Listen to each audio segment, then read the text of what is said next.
Maxwell Thompson savored lobster while closing deals on the phone. Outside, Sister Sarah was hurrying along the sidewalk. She stopped, looked through the glass, and whispered something he couldn't hear. "Son, that nun used to take care of me at the nursing home," echoed in his mind. What she revealed next shattered the CEO forever. Her full name was Sister Sarah Conception, a 47-year-old woman who had dedicated the last 20 years of her life to caring for the elderly, forgotten by society. On that sunny Thursday afternoon, she hurried down Park Avenue, carrying a bag of medications she had secured through donations for St. Jude's Haven, the senior living facility where she worked as the primary caregiver. Her simple, worn clothes contrasted sharply with the ostentatious luxury that surrounded her in that upscale part of the city. But Sister Sarah had long ago learned that true wealth was not measured in monetary value. As she waited for the traffic light to change to cross the street, her eyes were automatically drawn to the glass-enclosed patio of the Gilded Spoon restaurant, one of the most expensive and exclusive establishments in the area. There, comfortably seated at a table adorned with imported flowers, was a man she immediately recognized from newspapers and cable news. Maxwell Thompson, the famous CEO of Thompson Urban Development, was calmly savoring a plate of grilled lobster while gesturing animatedly during a phone call that seemed to be of utmost importance to his business. Sister Sarah felt her heart race when she realized he was right there, so close yet so distant from the reality she knew. Her hands trembled slightly as she held the bag of medicine, and a mix of indignation and deep sadness overwhelmed her. She knew exactly who that man was, not just from the fame he had achieved in the business world, but because of something much more intimate and painful she had carried in her heart for almost 2 years. That was the son of Mrs. Celeste Thompson, the 78-year-old woman she cared for daily at the senior living facility, and who cried every night for the absence of her only son. The traffic light changed, but Sister Sarah remained motionless on the sidewalk, watching through the restaurant's glass as Maxwell laughed loudly during his phone conversation. She could perfectly see his expansive gestures, his impeccably tailored suit, his golden watch glinting under the sunlight, and most importantly, the expression of complete satisfaction plastered across his face. It was a scene that brutally contrasted with the image she had etched in her memory of his mother, hunched in her wheelchair, looking melancholically out the nursing home window, waiting for a visit that never came. Suddenly, as if feeling the weight of the gaze observing him, Maxwell looked up and met Sister Sarah's face through the glass. For a brief instant, their eyes met, and she saw something that surprised her. There was no recognition in his eyes, only an expression of slight annoyance, as if her presence was an unwelcome element disturbing the harmony of his moment of pleasure. Maxwell frowned slightly, like someone encountering something unpleasant, and quickly averted his gaze back to his meal, resuming his phone conversation with even greater animation. In that moment, Sister Sarah made a decision that would forever change both their lives. She could no longer remain silent, no longer be a passive witness to Mrs. Celeste Thompson's suffering. With determined steps, she crossed the street and walked directly towards the restaurant entrance. The doorman, a well-dressed man who clearly judged people by their appearance, tried to politely stop her, explaining that the establishment had a specific dress code. But there was something in Sister Sarah's determined gaze that made him hesitate, something that transcended social barriers and spoke directly to the human conscience that still existed within him. Sister Sarah had grown up in a humble family in rural Kentucky, where she learned early on that a person's true worth was not found in their material possessions, but in their capacity to love and care for others. At 25, after losing her parents in a car accident, she decided to dedicate her life to religious service, specializing in the care of abandoned seniors. For 2 decades, she had witnessed stories of loneliness, rejection, and neglect that would forever mark her sensitive soul, but none had touched her as deeply as Mrs. Celeste Thompson's story. When she finally managed to get past the doorman, who was ultimately swayed by her unwavering determination, Sister Sarah walked through the luxurious restaurant as if she were an apparition from another world. The other patrons observed her with curiosity and a certain discomfort, their whispers and judging glances creating an atmosphere of palpable tension. She, however, kept her eyes fixed only on Maxwell, who continued his phone call, seemingly oblivious to the slight commotion her presence was causing in the establishment's refined setting. Maxwell was just finalizing a deal that would result in the demolition of several old buildings in the city's downtown district, including St. Jude's Haven, to make way for a high-end commercial complex.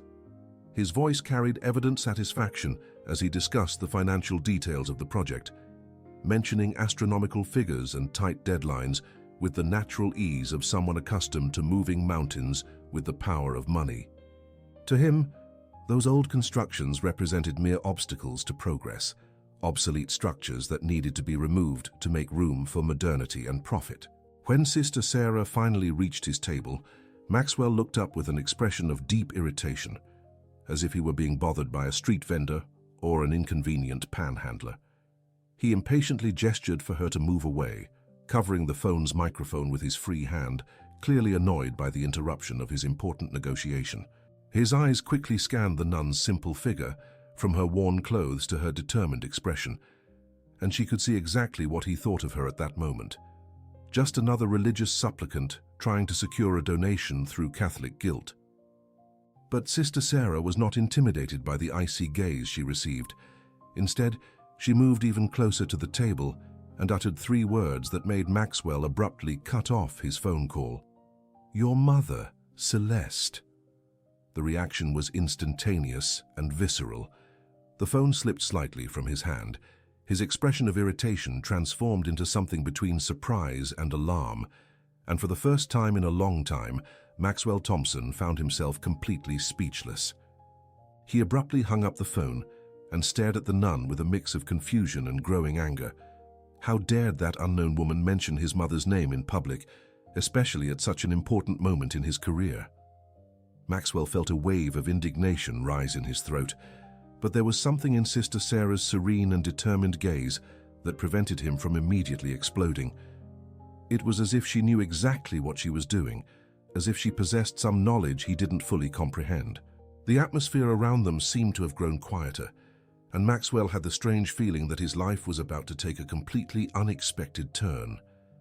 Maxwell quickly tried to regain his composure, adjusting his expensive tie and assuming the arrogant posture he always used when he needed to assert authority over situations that slipped from his control. He looked around the restaurant, concerned that other patrons might be observing the scene, and made an impatient gesture for Sister Sarah to leave immediately. His voice came out harsher than he intended when he said he had no time for religious conversations and that she should seek her donations elsewhere. To him, this was just another desperate attempt by some charitable organization trying to secure funds through emotional blackmail. Sister Sarah, however, remained motionless by the table, her eyes fixed on Maxwell's face with an intensity that made him increasingly uncomfortable. There was something deeply unsettling in the way she observed him, as if she were seeing through all the masks he had built over the years to hide his true nature. She took a deep breath and, with a calm voice laden with contained emotion, said that she knew Mrs. Celeste Thompson very well, that she spent her days caring for her at St. Jude's Haven, and that she knew exactly who Maxwell was and what he had done to his own mother. Sister Sarah's words fell upon Maxwell like a bucket of cold water. He felt his face pale as he slowly processed what he had just heard. His rational mind tried to deny the possibility, searching for alternative explanations for that impossible coincidence, but his heart already knew the truth he had tried to bury 2 years ago. That nun wasn't there by chance. She wasn't a common beggar, and she definitely wasn't trying to solicit donations through emotional tactics. She was there because she knew his most shameful secret, because she had witnessed the direct consequences of a decision he had made and tried to completely forget. The luxurious restaurant setting seemed to have transformed into a chamber of psychological torment. Maxwell could feel the curious glances of the other patrons, could perceive the discreet whispers beginning to spread among nearby tables, and most importantly, he could see Sister Sarah's relentless expression as she continued to observe his every reaction with the patience of someone who had waited a long time for that moment. He tried to regain control of the situation, asking sharply what exactly she wanted from him and threatening to call security if she didn't leave immediately. But Sister Sarah showed no sign of intimidation. Instead, she leaned slightly over the table and lowering her voice so only he could hear, began to describe his mother's daily routine at the senior living facility in detail. She spoke of how Mrs. Celeste Thompson woke up every morning, asking if her son had finally come to visit her, of how she carefully kept the old photos of him she had brought when she was admitted, of how she cried silently during the nights when she thought no one was watching. Each word was like a dagger to Maxwell's conscience, forcing him to confront a reality he had deliberately ignored. Sister Sarah continued her relentless description, recounting how Mrs. Celeste Thompson had created an elaborate fantasy about a successful son who was just too busy with important work to visit her, how she made excuses to other residents about why he never appeared, and how gradually this fantasy was being eroded by the harsh reality of abandonment. Maxwell felt his hands tremble slightly as he gripped the napkin, his breathing becoming more irregular with each revelation. He was being forced to confront the reflection of his own actions through the eyes of a witness who had seen everything, and the image that emerged was absolutely devastating. Sister Sarah allowed her words to penetrate deeply into Maxwell's shaken consciousness before continuing with her devastating revelation. She explained how she had arrived at St. Jude's Haven 3 years prior, when she was looking for a place where she could dedicate her care to the most needy seniors, and how she immediately connected with Mrs. Celeste Thompson, an elegant and educated lady who stood out among the other residents for her natural dignity and the profound sadness she carried in her faded blue eyes. From the very first day, there was something special about that woman that touched her uniquely, a combination of inner strength and vulnerability that awakened all the maternal instincts Sister Sarah possessed. During the first few months, Mrs. Celeste Thompson spoke constantly about her successful son, showing anyone who wished to see the photographs she kept carefully organized on her bedside table. These were images of graduation, of his wedding, of moments of professional success, all accompanied by proud stories about Maxwell's accomplishments in the business world. She explained to other residents how he was always traveling for important meetings, how his responsibilities were enormous, and how soon he would find time for a more extended visit. Sister Sarah could see the genuine sparkle of admiration in the mother's eyes when she spoke of her son, an unconditional love that transcended any hurt or resentment. But as the months passed and no visit materialized, Sister Sarah began to notice subtle changes in Mrs. Celeste Thompson's behavior. The stories about her son continued, but now they were interspersed with small pauses of uncertainty, moments when she seemed to question her own words. She began to obsessively check the nursing home's phone, asking several times a day if anyone had called for her, and whenever she saw other residents receiving visits from family, her expression would turn melancholic for hours.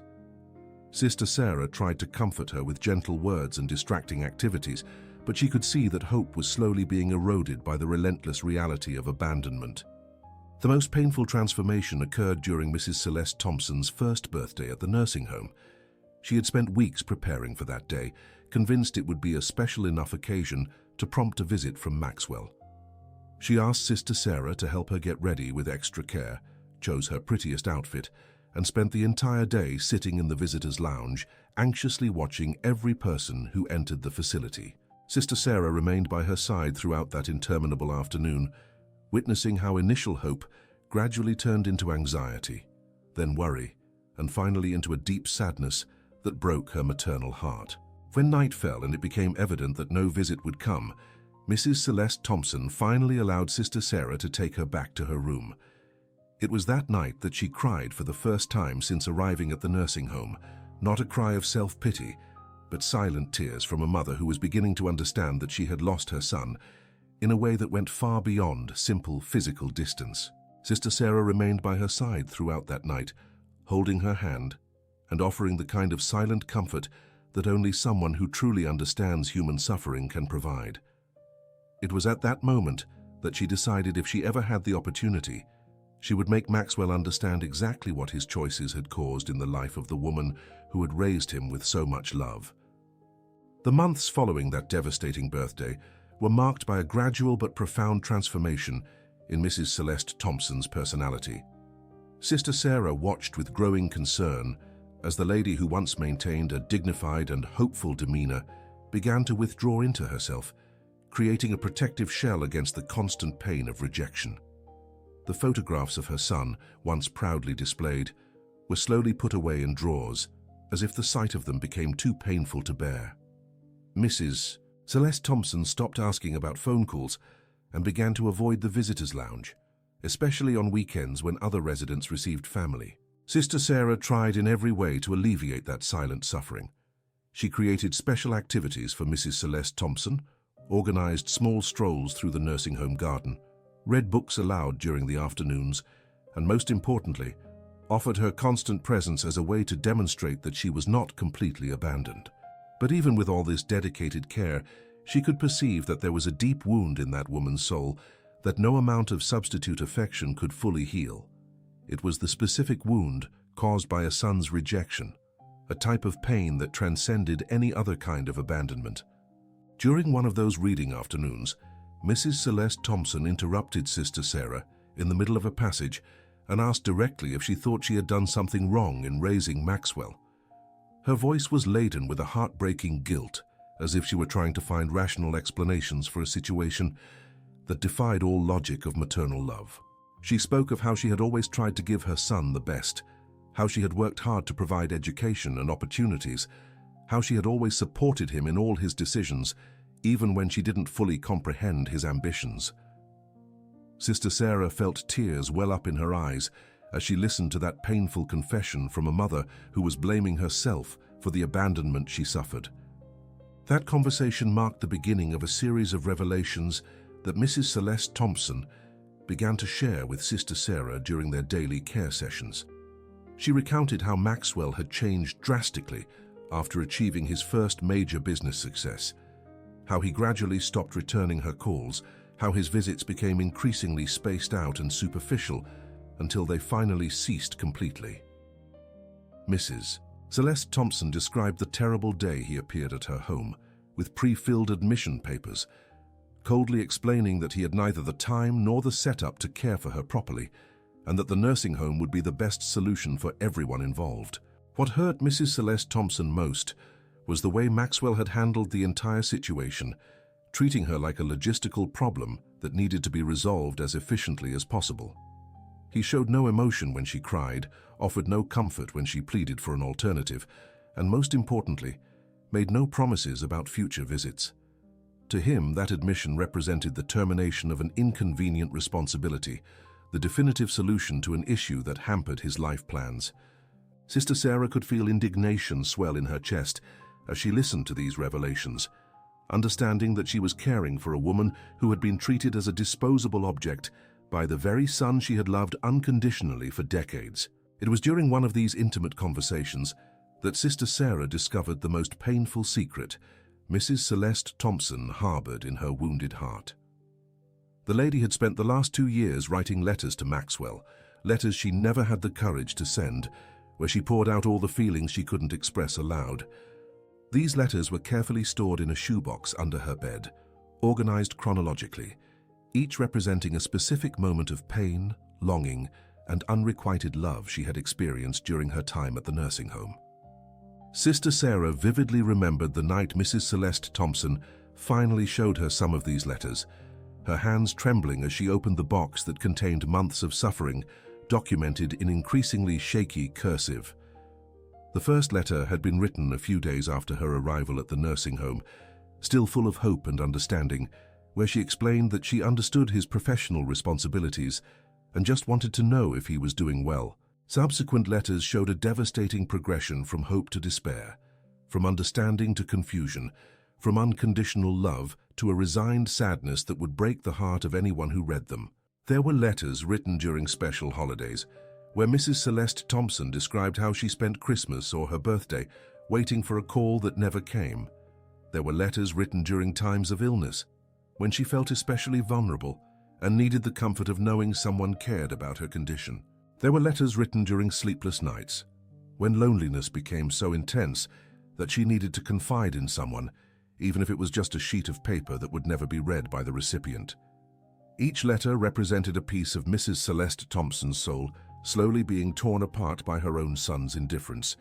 What impressed Sister Sarah most was that even in the most desperate letters, Mrs. Celeste Thompson never expressed anger or resentment towards Maxwell. Instead, she always tried to find justifications for his behavior, always sought rational excuses for his absence, always reaffirmed her unconditional love and her willingness to forgive any hurt if he only showed the slightest sign of interest in re-establishing contact. It was the kind of maternal love that transcended any human logic, a devotion that persisted even in the face of the most blatant cruelty. Sister Sarah kept these letters like sacred treasures, understanding that they represented not only the suffering of one specific woman, but the suffering of all seniors, abandoned by families who considered care an inconvenient burden. She had sworn to herself that one day she would use these letters to confront Maxwell with the reality of what he had caused, to force him to understand that his actions had real consequences in the life of a person who loved him more than anything else in the world. Every word written by Mrs. Celeste Thompson had become a powerful weapon Sister Sarah carried in her heart, waiting for the right moment to use it. During the last few months, Mrs. Celeste Thompson had completely stopped writing letters, not because her pain had lessened, but because she had finally come to a devastating conclusion. Her son truly didn't care about her. This acceptance brought no peace, only a deeper, more resigned sadness that made her spend entire days in contemplative silence, looking out the window as if she were watching a life that no longer belonged to her. Sister Sarah knew she was gradually losing the vibrant woman Mrs. Celeste Thompson had been, and that time was running out for any possibility of reconciliation that could save what remained of her wounded maternal spirit. As she observed Maxwell's increasingly pale face, Sister Sarah decided that the time had come to reveal the most devastating truth she had discovered about his past. She explained how, during one of Mrs. Celeste Thompson's nocturnal crises, when the lady was particularly fragile from loneliness, she had shared secrets she had kept for decades about Maxwell's upbringing and the enormous sacrifices she had made to ensure his success. Sister Sarah had discovered that Mrs. Celeste Thompson was not just an abandoned mother, but a woman who had literally dedicated her entire life to her son, giving up her own dreams and opportunities to ensure he had everything he needed to prosper. Mrs. Celeste Thompson had revealed how she worked 3 jobs simultaneously during Maxwell's adolescence to pay for his studies at expensive private schools, how she sold her own home to finance his college education, and how she later used her retirement savings to help him establish his first company. She had never mentioned these sacrifices to her son, always making sure he believed his success was solely the result of his own talent and effort. For Mrs. Celeste Thompson, Maxwell's pride was more important than any personal recognition for the sacrifices she had made. Sister Sarah observed as Maxwell tried to process this information, his face showing a mix of shock and growing discomfort. She continued her relentless revelation, recounting how Mrs. Celeste Thompson had kept all the newspaper clippings that mentioned his professional successes, how she collected photographs of him from business magazines, and how she had created a discreet sanctuary in her nursing home room dedicated to the achievements of the son who had abandoned her. It was a devotion that bordered on the pathological, but one that demonstrated the depth of a maternal love that no cruelty had managed to completely destroy. But the most devastating revelation was yet to come. Sister Sarah recounted how she had accidentally discovered that Maxwell had not only abandoned his mother, but was also actively trying to erase any public connection between them. She had found documents that Mrs. Celeste Thompson secretly kept, papers that showed how he had changed his corporate surname, removed any reference to family in his official biographies, and most importantly, how he had instructed his attorneys to ensure that no information about Mrs. Celeste Thompson reached the media or his professional circles. For Maxwell, the existence of a mother in a modest nursing home was a blemish on his carefully constructed image of absolute success. Sister Sarah revealed that she possessed copies of all this documentation, including correspondence between Maxwell and his attorneys, where he expressed concern about the possibility of reporters discovering his complicated family situation. She had kept this evidence not out of malice, but because she understood that it represented definitive proof of a cruelty that transcended simple physical abandonment.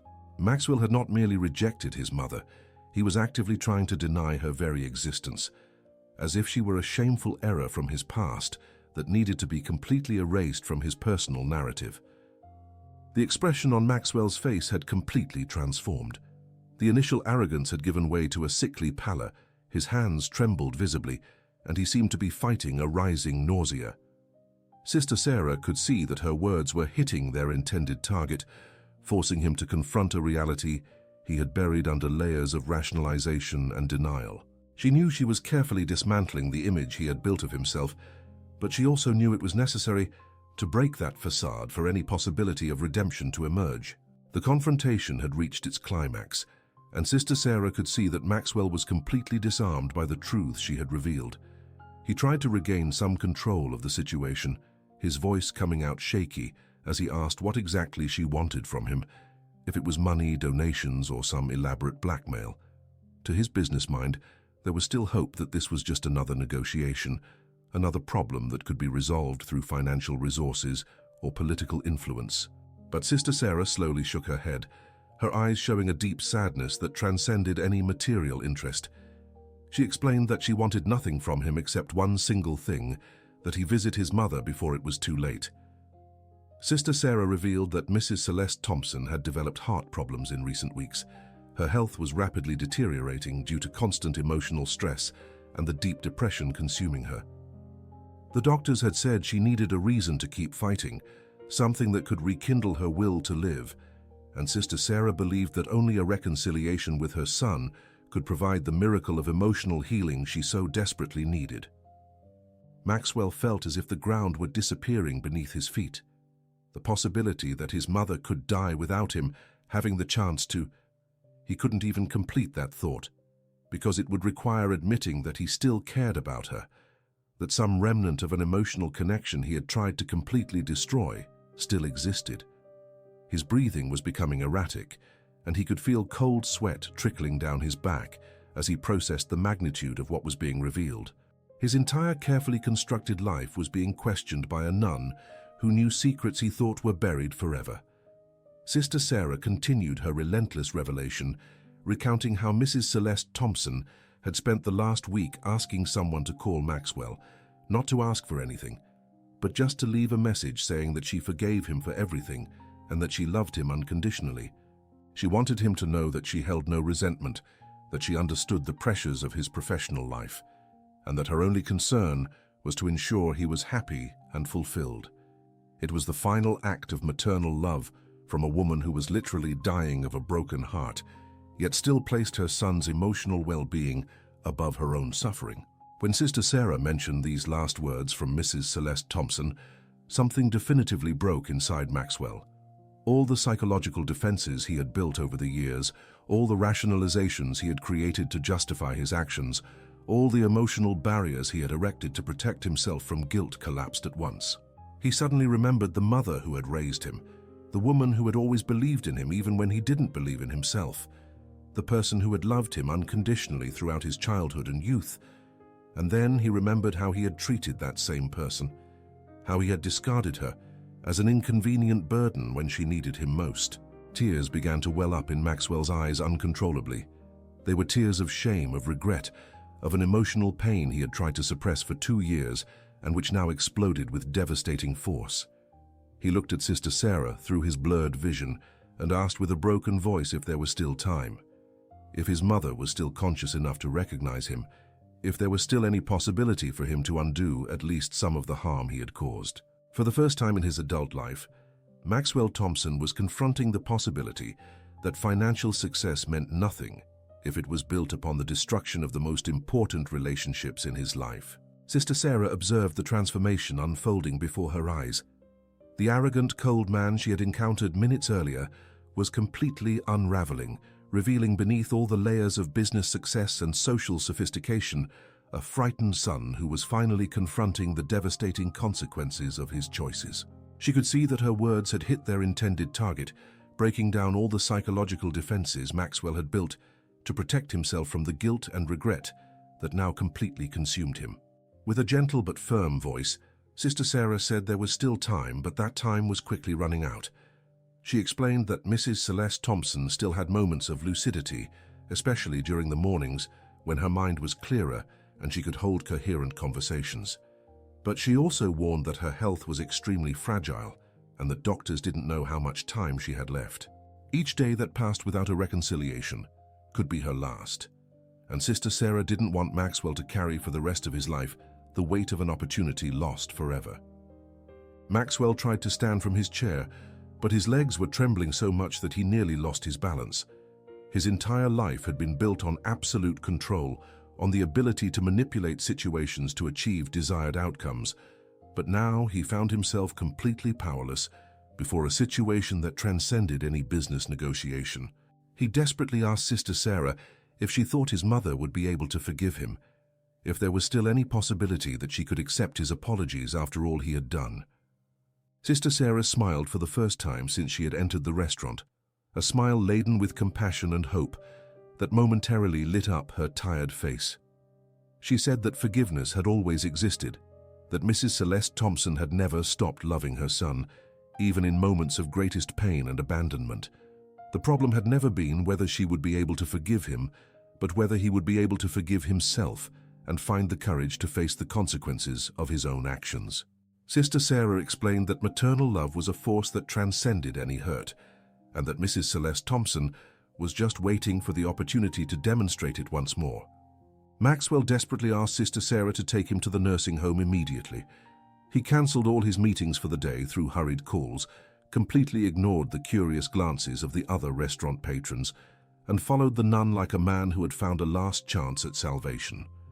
During the drive to St. Jude's Haven, he remained silent, contemplating the magnitude of the changes about to occur in his life. For the first time in years, he wasn't thinking about money, contracts, or business strategies. His mind was completely focused on the image of an elderly woman he had abandoned and who now represented his only opportunity to reclaim some of the humanity he had lost. When they finally arrived at the nursing home, Maxwell felt a mix of terror and anticipation that momentarily paralyzed him at the building's entrance. That modest, simple place contrasted sharply with the world of luxury he had grown accustomed to, but he understood that he was about to enter an environment where completely different values determined what truly mattered in life. Sister Sarah gently held his arm and guided him through the corridors, preparing him for a reunion that would determine not only the fate of his relationship with his mother, but also the possibility of his own redemption as a human being. The nursing home corridor seemed to stretch infinitely before Maxwell as he walked beside Sister Sarah towards his mother's room. Each step was a battle against the growing panic that threatened to completely paralyze him, and he could feel his heart pounding so hard he was sure everyone in the building could hear it. The simple walls of the corridor were decorated with drawings made by the residents themselves and photographs of community activities, creating an atmosphere of human warmth that contrasted sharply with the cold corporate environments he was accustomed to. Sister Sarah stopped before a light wooden door with a small plaque that read Celeste Thompson and turned to Maxwell with an expression of gentle encouragement. She explained in a whisper that his mother was resting, but that she usually woke up when she heard voices in the corridor, especially if they were voices she didn't immediately recognize. Sister Sarah warned that Mrs. Celeste Thompson was very physically frail, but that her mind still functioned perfectly during her moments of lucidity, and that he should be prepared to find a woman very different from the one he had left at the nursing home 2 years prior. When the door opened, Maxwell felt as if he had been struck by lightning. There, sitting in a wheelchair by the window, was his mother, but an aged and frail version that deeply shocked him. Mrs. Celeste Thompson had lost a lot of weight, her hair was completely white, and there was a pallor to her skin that clearly indicated her debilitated health condition. But it was her eyes that impacted him most. Eyes that still carried all the intelligence and sweetness he remembered, but now also a profound sadness that seemed to have permanently settled in her expression. When Mrs. Celeste Thompson turned her head towards the door and saw Maxwell standing in the doorway, her reaction was one of complete disbelief. She blinked several times, as if trying to make sure she wasn't dreaming, and then her hands began to tremble as she tried to process the reality of what she was seeing. For a moment that seemed to last an eternity, mother and son simply looked at each other in silence. 2 years of separation and pain condensed into a single moment of mutual recognition that transcended any words. Maxwell took his first hesitant steps towards his mother, his own tears beginning to flow freely as he saw firsthand the devastating effects his abandonment had caused on the woman who had raised him. He knelt beside the wheelchair and, with a voice broken by emotion, uttered the only word he could form, "Mum." Mrs. Celeste Thompson extended a trembling hand and touched her son's face, as if still trying to confirm that he was truly there, that it wasn't just another cruel dream that had tormented her during so many lonely nights. The words that followed were an outpouring of forgiveness, regret and love that had been repressed for too long. Mrs. Celeste Thompson, with a weak voice but laden with emotion, said she had always known he would return, that she had never lost faith that the son she had raised still existed somewhere within the successful man he had become. Maxwell pleaded for forgiveness through tears he couldn't control, promising he would never abandon her again, that he would do everything necessary to compensate for the years of suffering he had caused. Sister Sarah watched everything from a corner of the room, her own tears flowing silently as she witnessed the miracle of a reconciliation she had made possible through her courage to confront an injustice she could no longer tolerate. 6 months later, Maxwell had completely transformed his life. He sold his company and used the proceeds to create a foundation dedicated to the care of abandoned seniors, ensuring that St. Jude's Haven became one of the best nursing homes in the country. Mrs. Celeste Thompson, strengthened by her son's recovered love, experienced a remarkable improvement in her health and now spent her days helping other residents while receiving daily visits from Maxwell, who had learned that true success was measured by the capacity to love and be loved. Sister Sarah continued her work at the nursing home, but now with abundant resources and the eternal gratitude of a reunited family.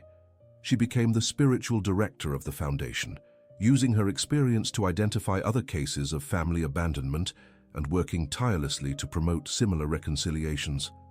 Maxwell often said that Sister Sarah had not only saved his mother, but had saved his own soul, showing him that the true wealth of life resided in genuine human relationships. The story of that restaurant confrontation quietly spread through executive circles, inspiring other executives to rethink their own family relationships.